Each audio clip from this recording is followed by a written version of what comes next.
Recording in progress.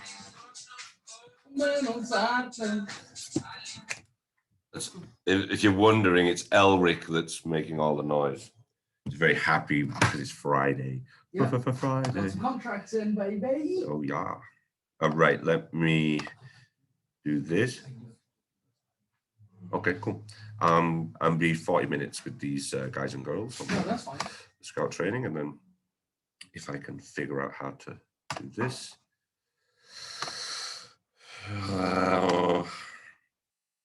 Did Chris leave? Yes. Where's he goes? I don't know. Nobody knows. Nobody knows.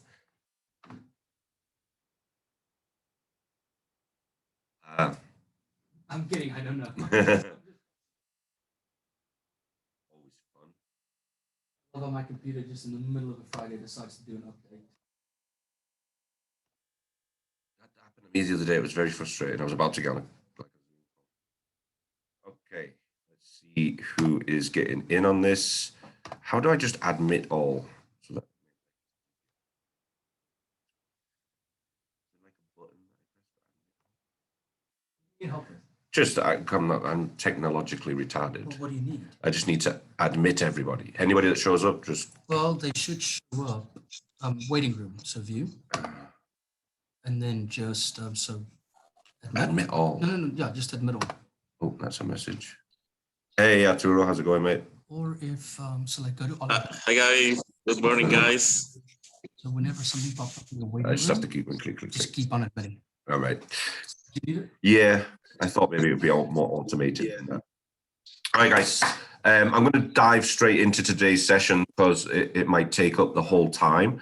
So I'll just keep admitting people as they join, and I will bash through this session. So today, guys, what I'm going to do is, and if you're coming in late, don't worry about it. It's recording successfully by the looks of it, so it should be fine. Rush through. Put yourselves on mute. Won the last 2 warm-up tournaments. Put yourselves on mute, guys, please. Not all the good teams were there. Oh, Mute. Thank you kindly. Actually, I can do it here. Mute all. There you go. Cállate. Everyone, close your mouths. Mute all current new participants. Boom. Okay. All right, guys. So, all right, processes. I'm going to go through today. The process. You guys, obviously, as scouts, you're the feet on the floor, your front line, and you know what you're doing. You're out there. You're finding clients for us, right? You obviously you hook them in with your template, your message that you send through social media, and you ideally would have your first conversation with parents. There is another method where there's a lot of back and forth messages. My personal opinion is get on a phone call, have a conversation. It just works better. A lot of people do like to go back and forth getting messages and collecting information that way, especially with kids who generally don't want to speak on the phone. Completely understandable. But once you've done that, guys, once you've had that initial conversation, you're going to set up a group chat with your team leader or your scout director. Excuse the voice, guys. I've been sick all week. My apologies for that. If it sounds a little weird, I'll try my best. So once you've got these group chats going, you've already had a conversation with the kid, or at least some back and forth messages. You've also potentially had a call with mom and dad in an ideal situation, and then you've set up the group chat with us, and then someone like myself or a team leader or a scout director will then take that second call for you. All right. Now, something I want to talk about quite in depth today is once we've got to the end of that second phone call, many of you have been on the calls with myself and other team leaders.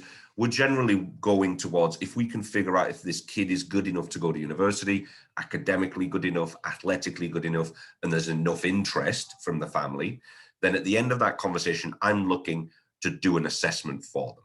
Okay. So I'm going to try and do a quick share screen to show you what that looks like.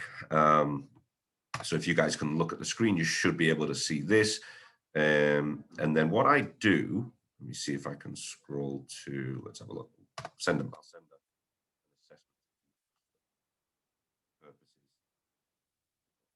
Sending something. Okay, so what I do is, guys, when I get to the end of a conversation, I'll go to the group chat, pretend like this is Keaton's number, but I go here, I click on document, and then I'm looking to send the assessment. So if it's an American football player, I'll send them this one. If it's a basketball player, I do rugby because that's right. And then from there, let me move this out of the way. I'll send that to them. Okay. Real simple. At the end of the conversation, I'm looking to collect a variety of information from the family, right?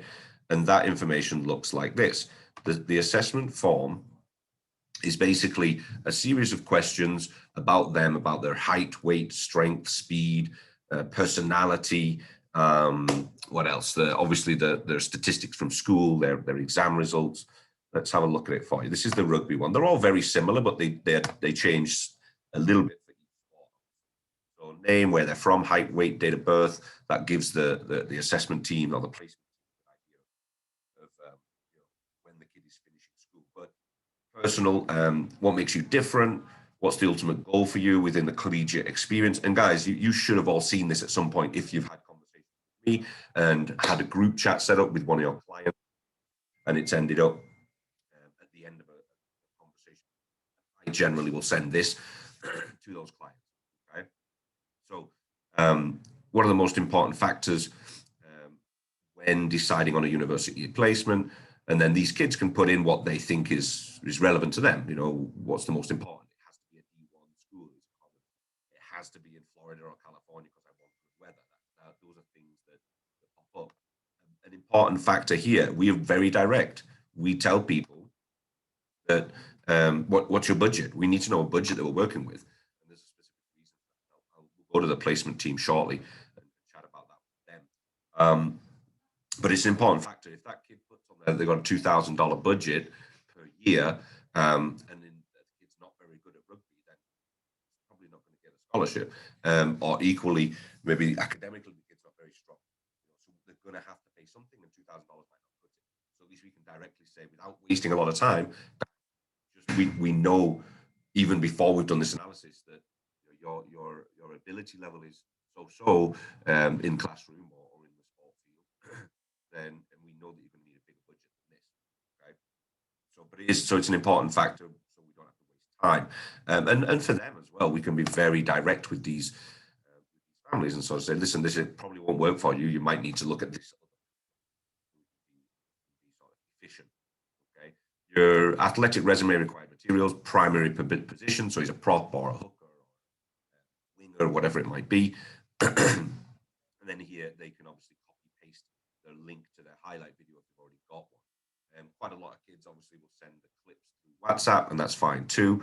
But really, we want to get as much detail as possible about all of this so that the placement team can do their research.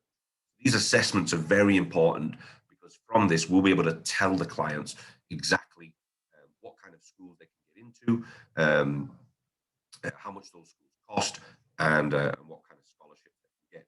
So as you can see here, the academic resume, the school name, what school year are you in, when are you finishing your graduation year, and then what are the results within those schools, and have you done an SAT? Some of these kids come to us and they're already halfway through the process. You may have found someone that's already in the process of trying to get to university. They just haven't found the school they like yet, and that's why they've come to us. So that's the assessment. Okay, just wanted to get that in front of you so you know what it is that I'm talking about. With that assessment form, eventually we produce something that looks like this. I don't know who this is. This is Jan Duhovnik. Remember, I think he's from Slovenia. We've done that. I'm waiting for him to respond so that I can deliver this to him. But this is a presentation that gets put together by the assessment team. And from here, Gavin, sorry. Yes. How? I cannot hear at all you. You're just lost your voice. I mean, all other participants had the same problem. Could you tell me, guys? Yes, it seems like it's fading at some times. So you are talking and then it cuts off and then you return with audio. I mean, video, it's working fine, but sometimes your voice is just like muting. Okay. All right. Maybe the internet connection is a little weak, but try follow along, guys. Thank you. So this is the assessment report that gets produced by the placement team. Okay, it looks nice, but basically this is the important. You have the athlete's name, date, when they're going to go into school. So this guy Jan is actually finishing school, I believe, next June, the summer of 22. We believe he's going to go D1, D2 with the NCAA. We've got SAT target. That's the score that we want him to get so that we can be successful. That's his GPA. And then the conferences that we think would be good. Now, I'll get on the placement team shortly and they'll explain a little bit more detail. Oh, yeah, that's right. He's a long jumper. So this is some information, additional notes to explain to the family, you know, what it is that he can or cannot do, where he can go, where he can't, that kind of thing. This particular one was done with Joe, the vice president, and Fabian, who's the director of the placement team. Okay, give you a quick idea about that one. All right, so you've gotten to that stage. Okay, what I'm do is, Joe, are you around? Joe's not here. Oh, he'll be with us in a couple of minutes. So what I'll do is, just so you guys know, once a client signs up, okay, what we do is we then go, they sign up, they register with us, they sign the contract, and that goes through to Christoph. Christoph's in Holland, so he's the accountant. Is Jezebel not there either? No. She just went to have a call. Okay. So what we do is it goes over to Christoph. The contract goes over to Christoph, and then he approves everything. He'll normally call the scout director or the team leader or me. And when he does that, just to verify everything that's in that assessment or in that contract, okay? I could even show you guys while we're waiting. I can show you what the contracts look like. So they'll sign up. This contract goes through to Christoph. Christoph calls us when the contract comes through. So this is the pricing, scholarship management, all of the different memberships that you can choose, all of the different services, and then the client will go here to sign their contract. It might take a little while, but I just want to show you it. So it goes through, we use something called DocuSign. Joe, can I get you in like 2 minutes, mate? 5 minutes. 5 is fine, perfect. And then they would click on this, they click on here, and this I would normally walk through, and Scout Director can walk through this contract with them as well once they're comfortable with it. And basically we fill in this information. So this is the client choosing the things that they want. You can click on this one or this one, okay? They put in their billing information, very important. And then this gets completed. This reflects the assessment usually. So they're going to go in 2022. They're going to play in probably D2 or D1. We're talking about Jan, right? Remember? And then his budget, he's probably going to need this kind of a budget. And then they would put the scouts. Okay. So from that, guys, that gets sent. It goes to Christoph. And then Christoph checks with us and then sends it to media. So within Pipedrive, it gets moved. And then everyone's happy. Client now is officially a client. They've signed a contract, and then it goes to the media department. Okay, the media department's over here. I just saw Jezebel go in. Is she here? Jezebel here. Knock knock. Hi, Jezebel. Can I borrow you for a second? Okay. Cool. Well, let's get it. This is the media room. This is Jezebel. We'll go outside here just because there's a meeting going on in there. So Jezebel, talk us through real quick what you in there? What happens once Christoph receives the contract? It gets sent over to you guys in media, and then you guys send out an email. What's the purpose of that email that goes out to the clients? Yeah, so pretty much we would send out like a profile form. It would have like a list of questions that you would want to be put on your profile. And it would also require a couple things from you guys, like some pictures and some videos for you. And then that would get sent over to us and put in our media team. And we'd pretty much take those videos, make a highlight reel for you, take those photos, it'd be put on your profile along with all the information from the questions that you filled out. And that's how we create your online profile for coaches to see. Perfect. All right. Easy as that. Thank you, Jezebel in the media department. Okay, so they do that. I didn't want to interrupt them too much because there was a meeting going on. By the looks of it, it sounds like Chris was on a meeting with Hannah, who's our new videographer, and a few other people in the background. So, but yeah, so they get that, and at that point, we're up and running, all in good time.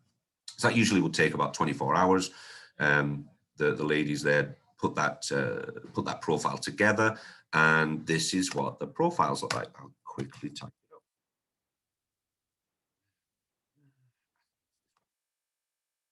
Okay.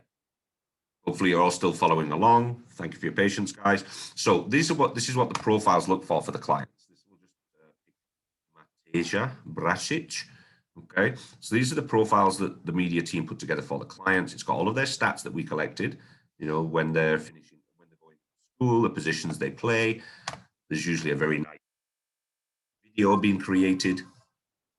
Give you a second to look at this. Is that New Zealand or Australia?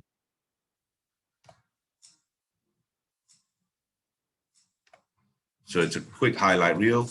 We identify the player in that. Usually a variety of games, and all looks very nice. Okay, so we have that for them.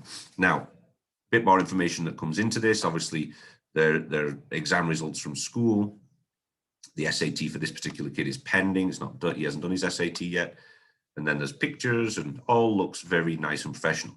So then we send this through the placement team to all of the college coaches. Okay. And now when the college coaches receive this, obviously they may receive multiple, but let me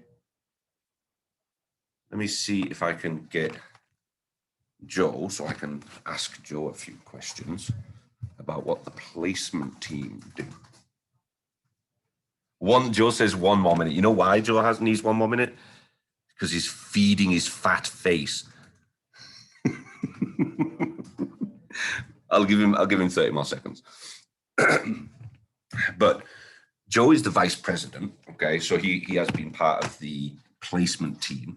And what they do basically is, you'll see them there. They're a little bit light today. It's Friday. A few of them are traveling. I think Fabian might be sick as well.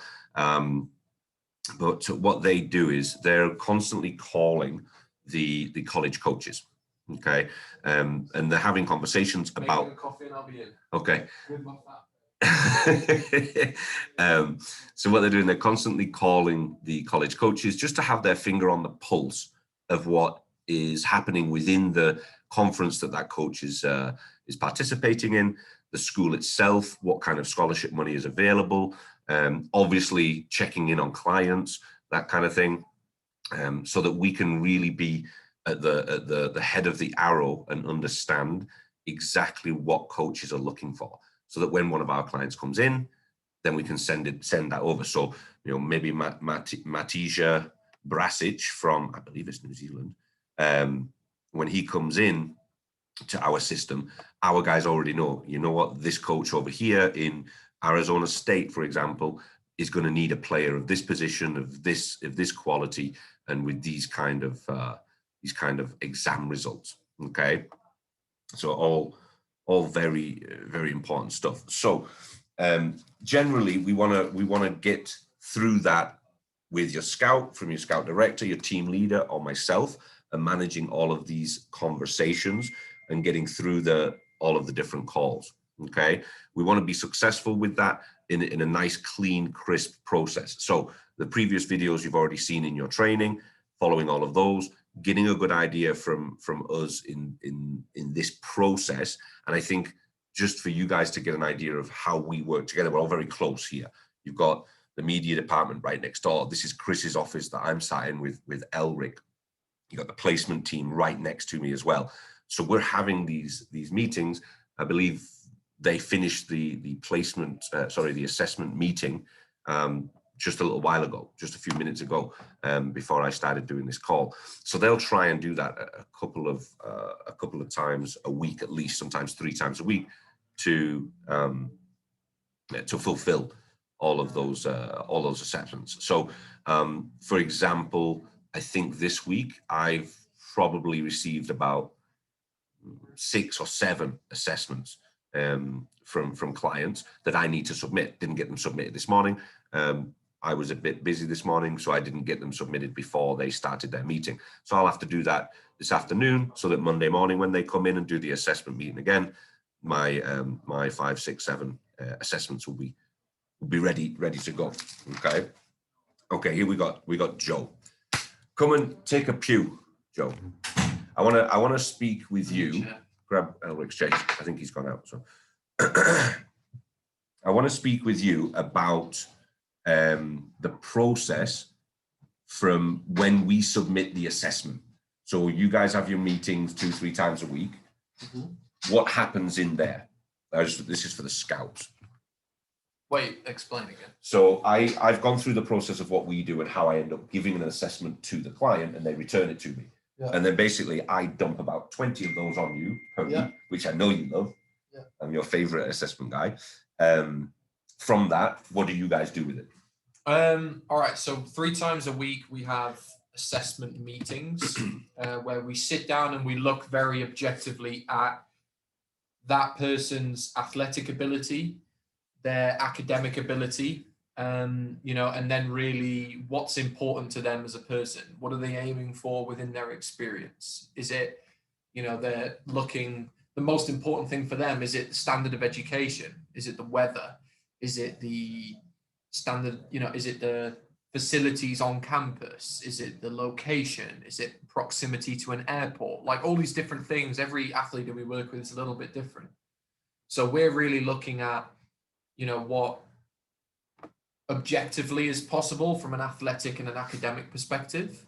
But then we're also looking at, you know, the more character-based things, like what's important to them. We then basically produce an assessment report, which will explain a number of things. That assessment report will explain which divisions we would target, specifically which conferences we would focus on, what we think a realistic budget is as well. And we'll be very conservative with that budget because we want families to have a very, you know, a very real understanding of what's achievable. You know, and then really what we ask is that the family kind of goes away and does some research on those conferences, you know, on the universities within those conferences. They discuss it as a family in terms of the budget. You know, they have a real conversation about it and they write down some questions. And then ideally, you know, that sort of salesperson will get on the phone again and sort of explain to the family why we suggested the Sunshine State Conference. Why did we suggest the GNAC conference with a 15 to 20K budget? Why did we say that? Maybe because this conference has a really good culture of academics and it has a really good balance of education and sport, you know, lots of different things. So, you know, once we get that completed assessment form back from the client, you know, either Monday, Wednesday, Friday at 9 a.m. Eastern, we do these assessment meetings. We will produce an assessment report. Salesperson will send that back to that client, give them a few days to digest it, write down some questions, you know, because it's quite an overwhelming document. You know, there's a lot there. There's a lot of conferences. There's a lot of divisions. There's a budget. You know, there's a lot to talk about. And I endorse families to write down questions so that next call that you have, there's a lot to talk about. You know, and really from there, that's when the family's kind of in a position where they're either going to say probably yes or no. They're probably going to have a lot of questions and they'll either be very happy with what we're suggesting and it'll make sense to them, in which case we can look at the services and the sign-up process. If they don't, good riddance. Ciao. You know, we're not just going to sign people to sign people, you know. So I've got a quick question then. So for example, here we've got this is Jan Duhov.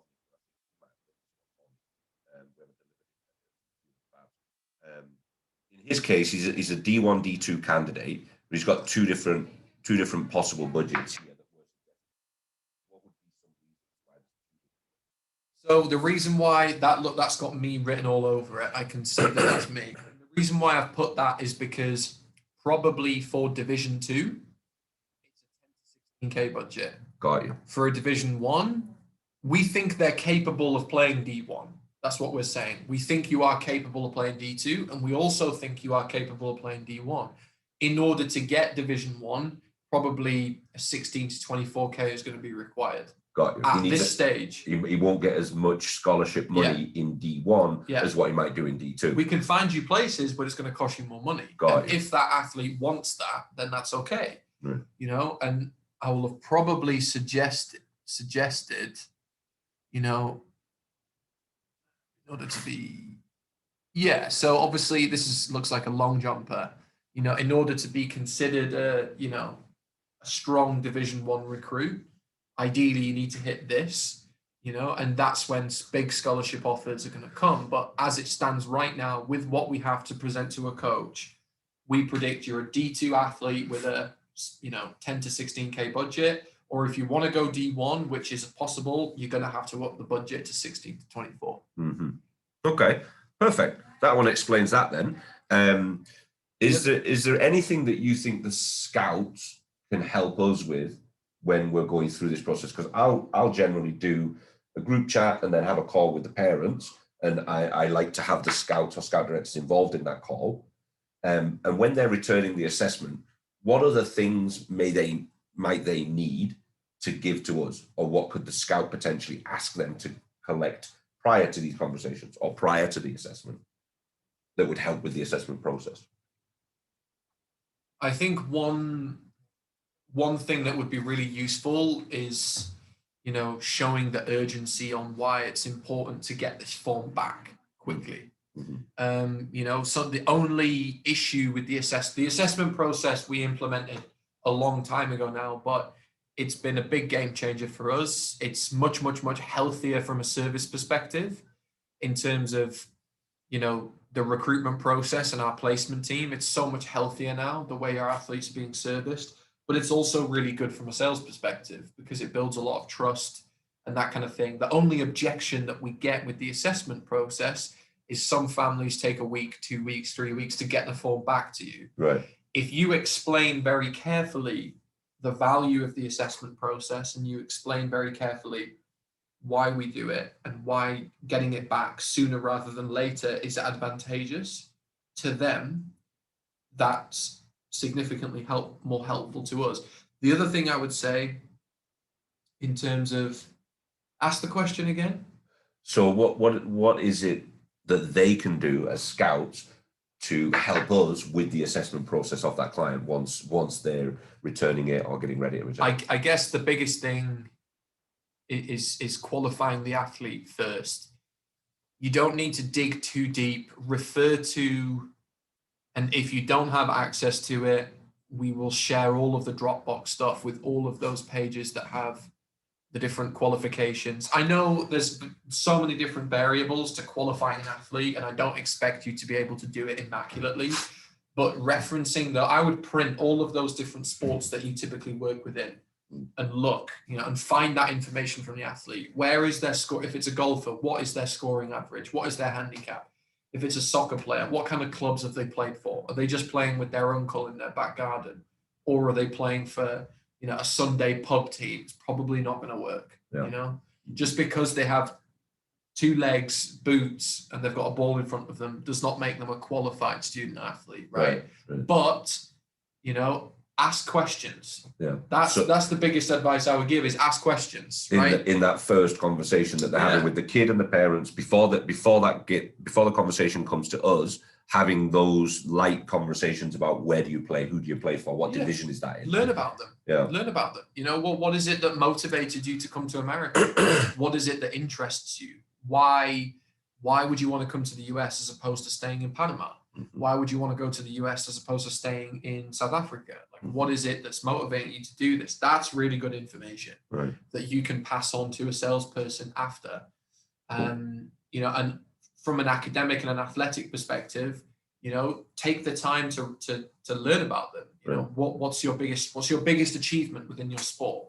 If you were speaking to a Division 1 coach right now and they asked you, what's your biggest achievement? Why should I recruit you? What would you say? Right. If you ask a kid that, they're going to vomit all of their things. I'm the captain and we won the championship last week. And those small details are really important, for us to be able to assess them accurately. Just something as small as being the captain shows leadership, it shows independence, it shows that you've been regarded as that kind of thing. That's something that we'll take into consideration when we're doing an assessment report. So the biggest thing that I know our, salespeople that do this full time would appreciate is qualified. It's people that are coming through that they know have got the athletic and academic ability. Right. And it is our job in a sense to do an assessment and to qualify, but assessments should only be coming if a family is actively aiming to come to the US. Right.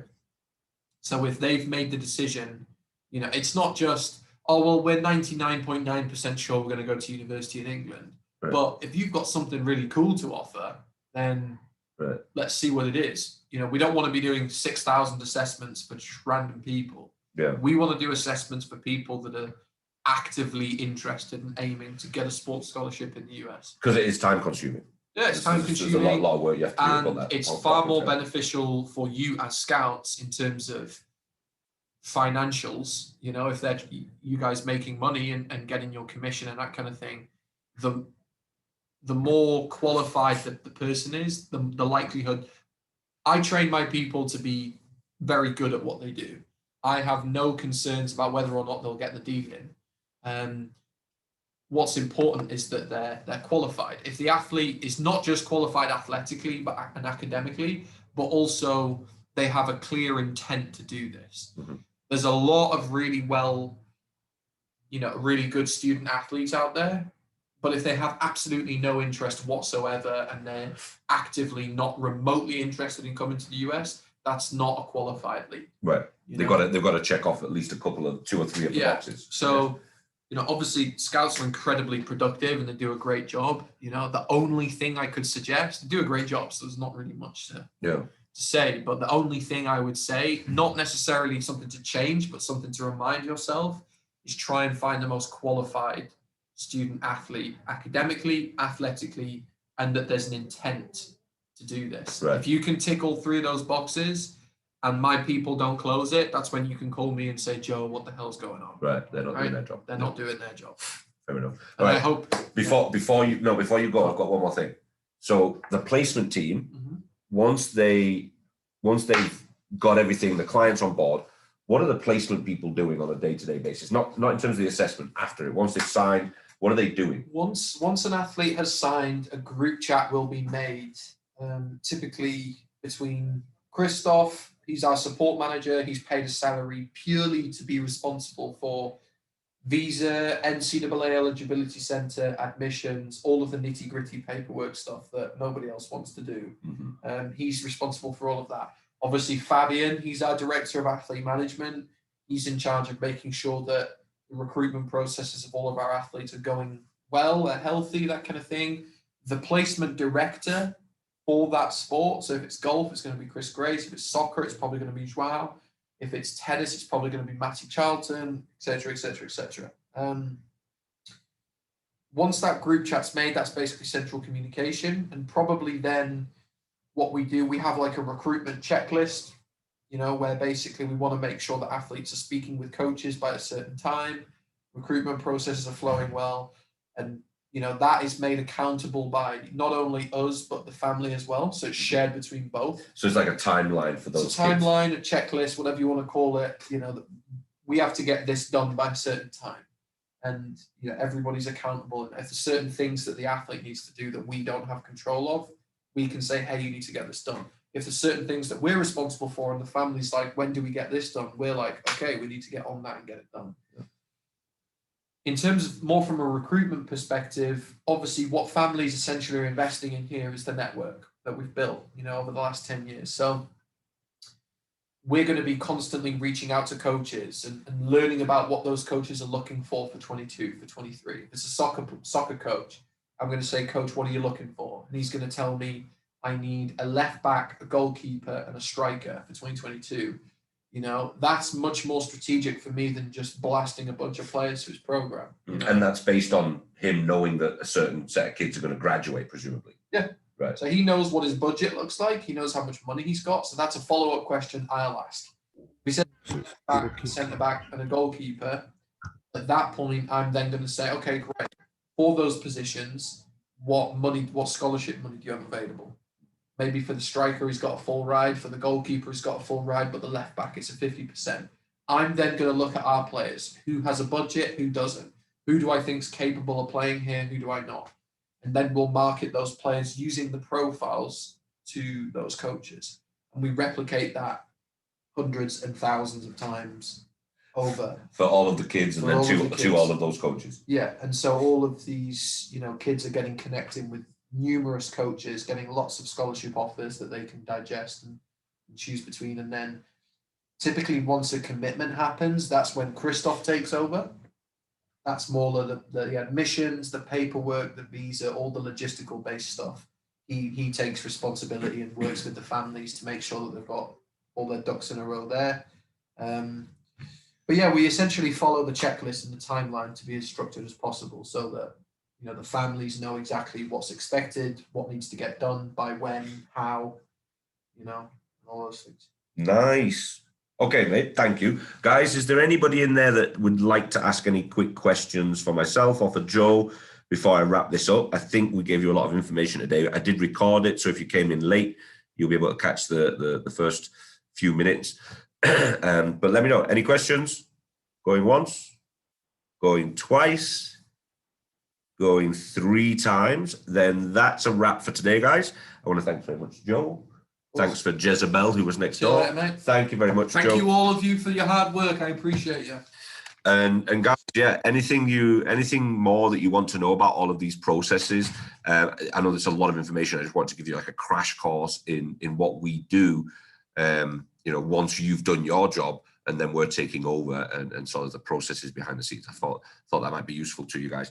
But yeah, any questions? Feel free to message me directly or within the group. I like to have a lot of foot traffic in that group chat. So if you've got questions in there, feel free to put them in. There are no stupid questions. Some people are brand new, and some people have been with us for a while. So a lot of the guys that have been with us for a while might actually be able to answer the questions for me and before I get to it. So feel free to ask questions in there. This was just a bit of an insight into what we do after your job's being done in terms of finding clients, and then what the process, the sales process, and then the service process afterwards. So again, any questions you have along the way, guys, feel free to message me.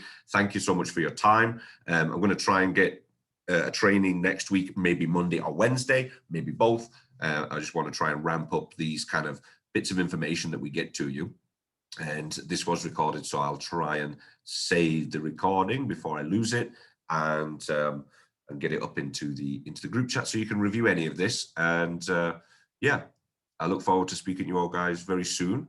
If you've got anything for me, guys, remind me. If I haven't responded to a client of yours that you've got a group chat in, please give me a nudge. I'm happy to do that. I've had a wild couple of weeks. I've been traveling pretty much every weekend for the last 6 weeks. So I tend to land on Monday and spend basically Monday trying to catch up with what happened Friday, Saturday, and Sunday. So yeah, feel free to give me a nudge, guys. Don't be scared to say, hey, Gavin, you've missed something. It happens a lot. All right, guys, thank you so much. Have a fantastic weekend. Enjoy yourselves. And arrivederci. Ciao. Konnichiwa. O genki desu ka? Ciao. Thank you, Gavin. Nice